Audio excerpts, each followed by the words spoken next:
बिस्मिल्लाहिर्रहमानिर्रहीम। अस्सलाम वालेकुम नाज़रीन, आप यूट्यूब चैनल देख रहे हैं। मैं इमरान ख़ान हूँ। अभी पहले वाले ज़ख्मी उठाए जा रहे थे, पहले वाली लाशें जो हैं वो दफनाई नहीं गई और एक मरतबा फिर आज़ाद कश्मीर में खून रेजी हो गई। एक के बाद एक वाक़यात हो रहे हैं।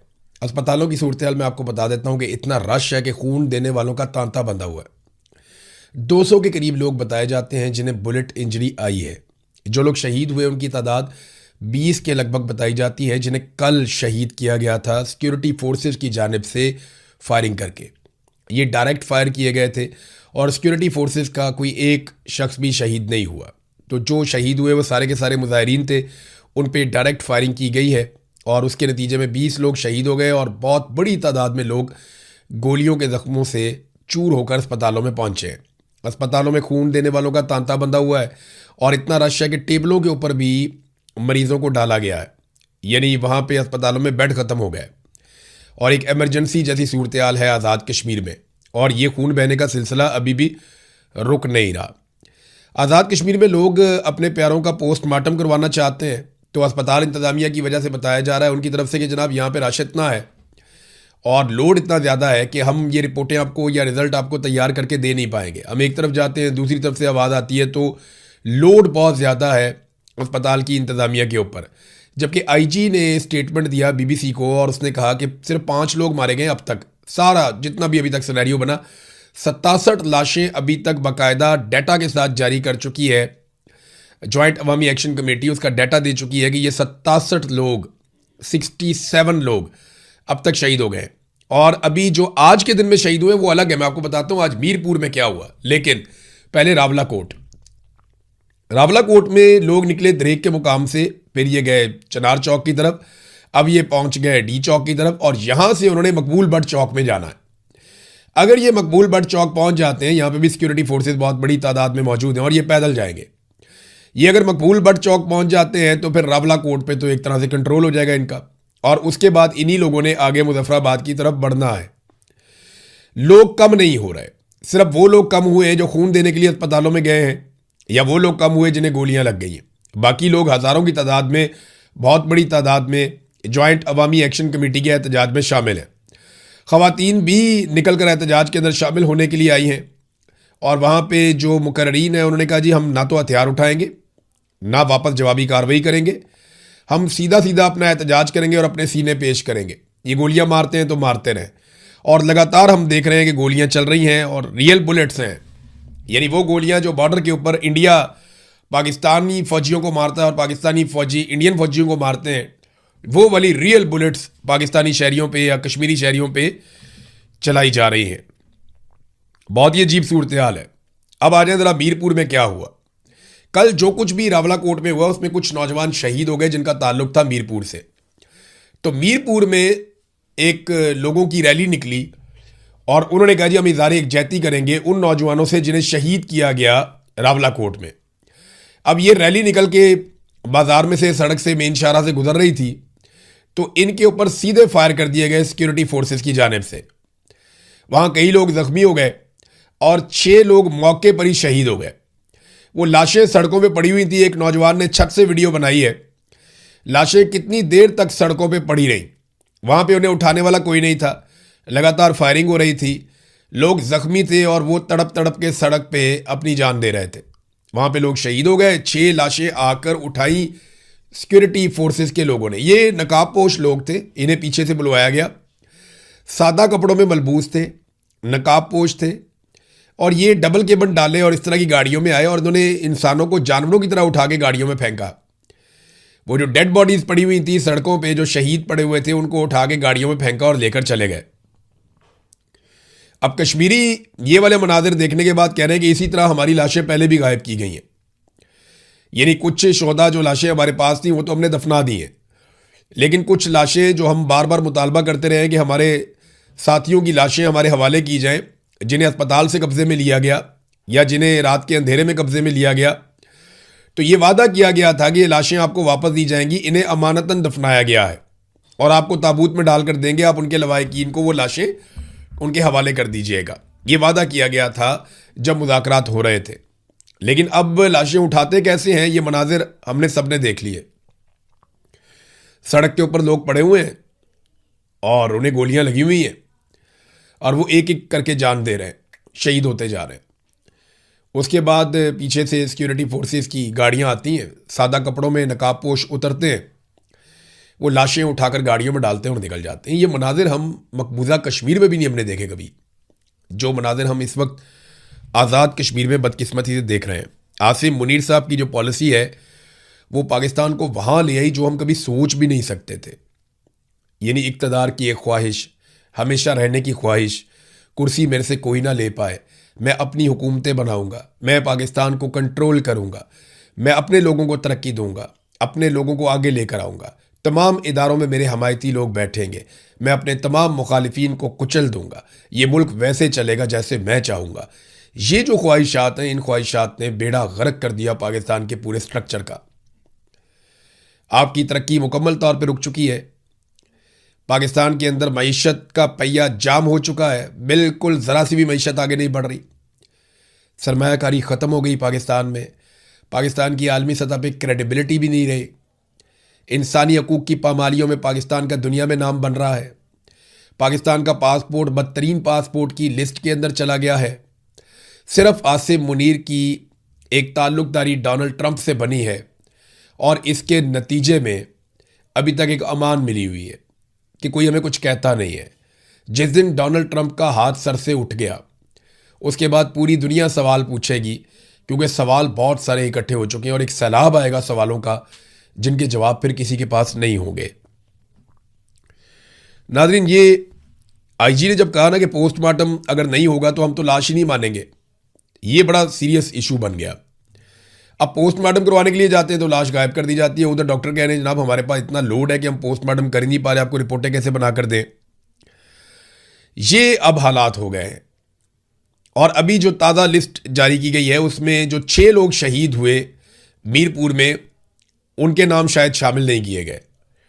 तो मीरपुर में भी 6 लोग शहीद हो गए हैं और काफ़ी लोग ज़ख्मी हुए हैं, उन्हें भी अस्पतालों में मुंतकिल किया गया है। पाकिस्तान की शारक था पूरा कश्मीर, अब अपनी शारक के ऊपर खुद ही छुरी चला रहे हैं और ये काम भी एक डिक्टेटर कर रहा है। हमेशा डिक्टेटर ने नुकसान पहुंचाया, आज फिर डिक्टेटर नुकसान पहुंचा रहा है। रियासत के मुंह को खून लग गया, ऐसा लगता है खून लग गया इनके मुंह को, और ये अब खून पिए बगैर इनका गुजारा नहीं होता। ये पूरा रजीम जो आसिम मुनीर साहब ने बनाया ये पाकिस्तानियों की लाशों के ढेर के ऊपर खड़ा है और इसे हर थोड़े अरसे के बाद पीने के लिए इंसानों का ताज़ा खून चाहिए होता है। कभी इन्हें 9 मई पे खून में असर आ जाता है, उसके बाद इनको डी चौक में खून में असर आ जाता है, उसके बाद ये खून पीते हैं मुरीदके में, फिर कश्मीर में खून पीते हैं, फिर दोबारा खून पीते हैं जब आयतुल्लाह अली खामनाई की शहादत होती है ईरान में, लोग निकलते हैं एहतजाज करने के लिए, अहले तशी उनका खून पीते हैं, फिर कश्मीर में खून पिया जाता है और अब लगातार 2 दिनों से खून पीते पीते खून की ज़रूरत बढ़ती जा रही है। ऐसा लगता है डोज बढ़ती जा रही। पहले कम लोगों को मारते थे, अब ज़्यादा लोगों को मारते हैं। पहले देर देर के बाद मारते थे, अब जल्दी जल्दी मारते हैं।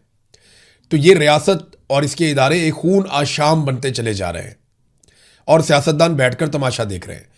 जिनकी जिम्मेदारी है ना, वो अगर बैठ के तमाशा देखेंगे और ये सोचेंगे जनाब कहीं मैं ना पकड़ा जाऊं, मेरा कारोबार ना बंद हो जाए, मेरी सियासत ना ख़त्म हो जाए, मेरे बच्चे ना बर्बाद हो जाए, पूरा मुल्क ही बर्बाद हो रहा है।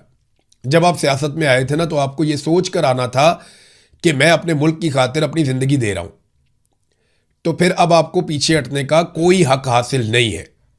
लोगों ने आप लोगों को वोट डाले हुए, निकले और निकल के आवाज़ उठाएं। फजल रहमान की जिम्मेदारी है, एएनपी की जिम्मेदारी है, पीपल्स पार्टी की अगर कोई लोग अब भी उनके अंदर इंसाफ बाकी है तो उनकी जिम्मेदारी है। पीएमएलएन ने तो मायूस ही कर दिया, बेड़े ही गर्क कर दिया पकड़ के। पीटीआई के लोगों को खड़े होना चाहिए फौरी तौर पे।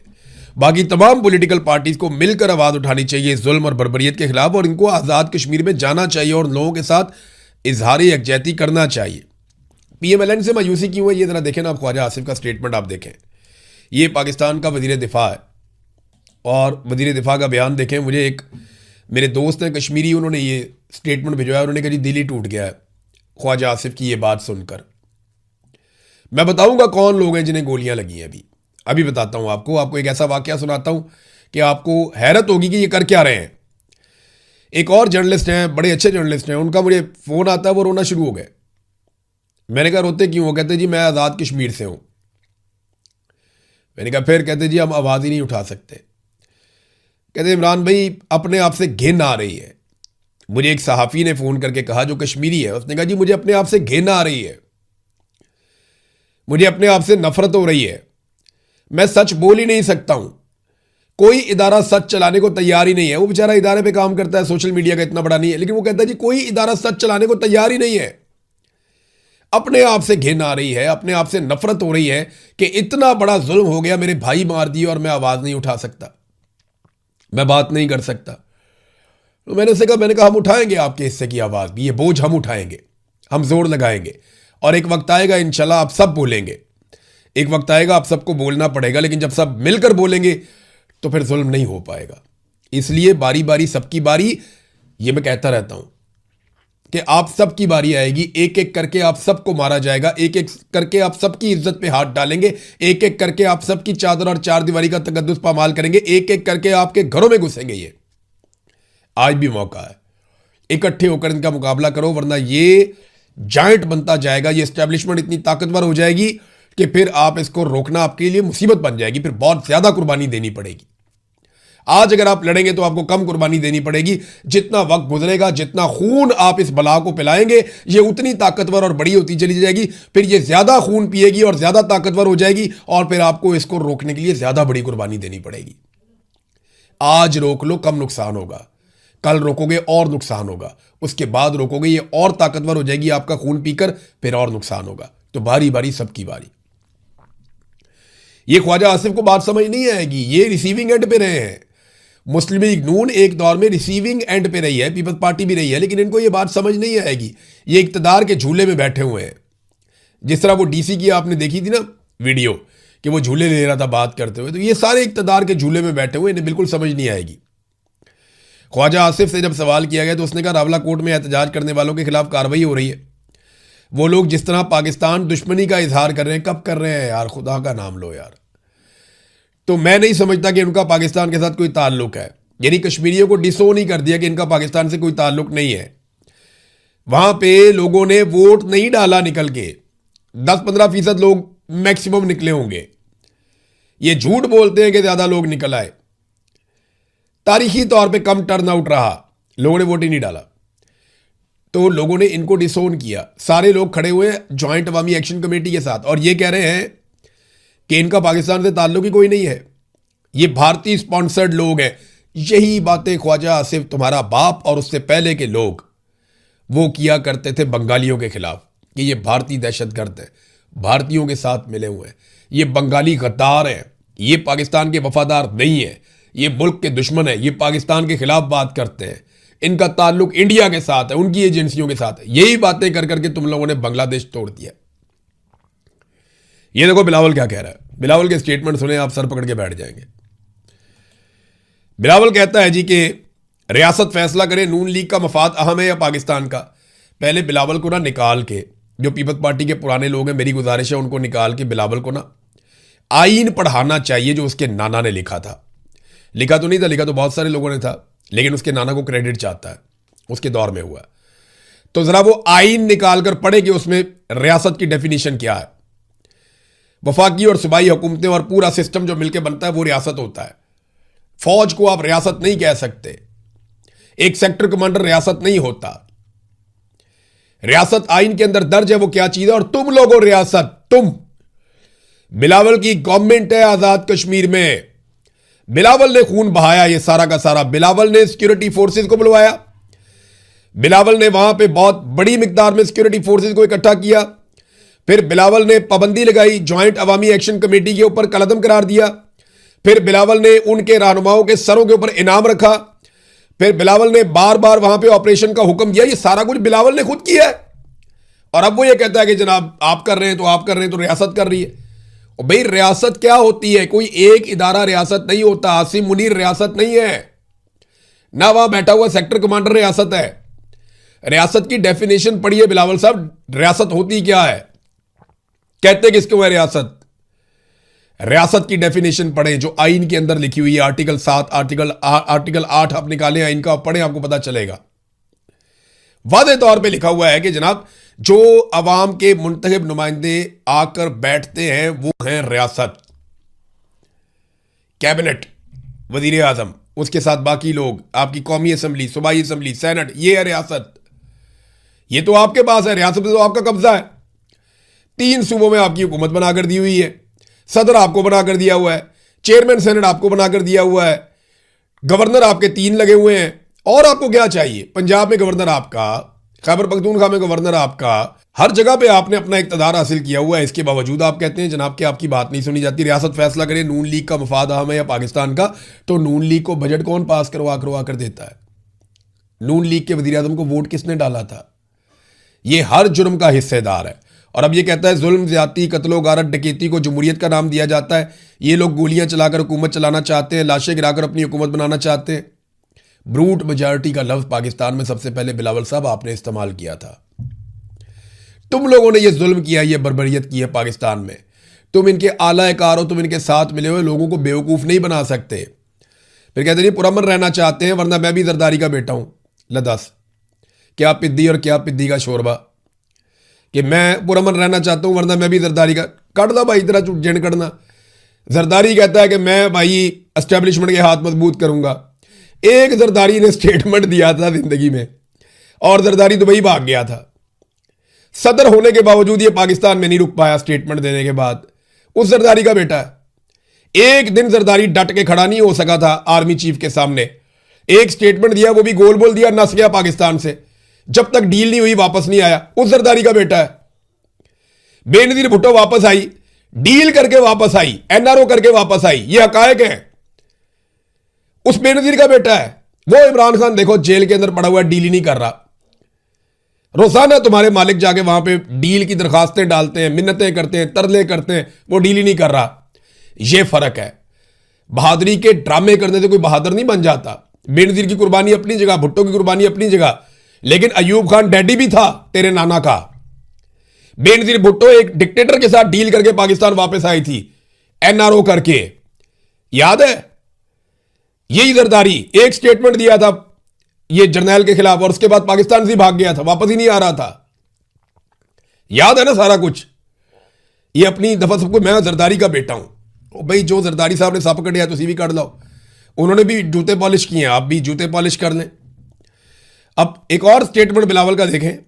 वो कहता है जी धांधली की कहानी आज से शुरू नहीं हुई, हम कौमी मफाद में खामोश थे। केड़ा कौमी मफाद भाई? सारे ओहदे लेके कौमी मफाद। 3 गवर्नर अपने बना लिए, 3 वजीर आला अपने बना लिए, गिलगित बल्तिस्तान में हुकूमत ले ली, डिप्टी स्पीकर अपना बना लिया, सदर अपना बना लिया, चेयरमैन सेनेट अपना। और तानू की चाहिए भाईजान? और आपको क्या दे? कौमी मफाद नहीं, साती मफाद में चुप हो तुम लोग।